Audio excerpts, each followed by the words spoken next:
धाबा रेंजमधील कथित भ्रष्टाचार प्रकरण चौकशीला विलंब का? उपोषणाचा इशारा. वन परिक्षेत्रातील कोट्यावधी रुपयांच्या कामांमध्ये कथित भ्रष्टाचार झाल्याची गंभीर तक्रार समोर आली असून या प्रकरणात प्रशासनाकडून अद्याप ठोस कारवाई न झाल्याने संताप व्यक्त केला जात आहे.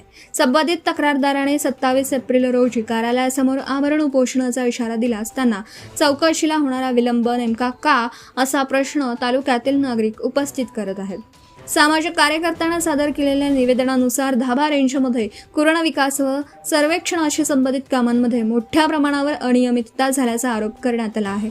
कागदोपत्री कामे दाखवून प्रत्यक्षात विकास न झाल्याचे तसेच निकृष्ट दर्जाची कामे करून शासनाच्या निधीचा अपहार केल्याचे आरोप आहेत. या प्रकरणात संबंधित रेंज अधिकाऱ्यांविरोधात चौकशी करून कारवाई करण्याची मागणी करण्यात आली आहे.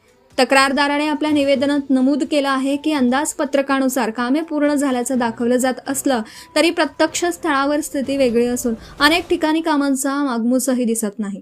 त्यामुळे स्वतंत्र समिती नेमून सखोल चौकशी करावी, दोषींवर फौजदारी गुन्हे दाखल करावे तसंच अपहार झालेल्या रकमेची वसुली करावी अशी मागणी करण्यात आली आहे.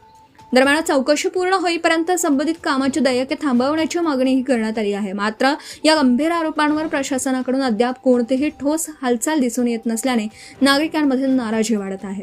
तक्रारदारांनी दिलेल्या इशाऱ्यानुसार 27 एप्रिलची तारीख जवळ येत असताना देखील प्रशासन शांत असल्याचं दिसून येत आहे. त्यामुळे चौकशीला विलंब का, हा प्रश्न तर सर्वसामान्यांमध्ये चर्चेचा विषय बनला आहे. या पार्श्वभूमीवर प्रशासनाने वेळेत हस्तक्षेप करून सत्यस्थिती स्पष्ट करावी व योग्य ती कार्यवाही करावी, अन्यथा आंदोलन तीव्र होण्याची शक्यता नाकारता येत नाही. धुमाकूळ महाराष्ट्र न्यूज सोबत प्रदीप गावंडे, अकोला जिल्हा तथा कार्यकारी संपादक. आपल्या परिसरातील ताज्या आणि महत्त्वाच्या बातम्या पाहण्यासाठी आजच आपल्या धुमाकूळ महाराष्ट्र न्यूजला YouTube वर सबस्क्राईब करा आणि बेल आयकॉन प्रेस करा.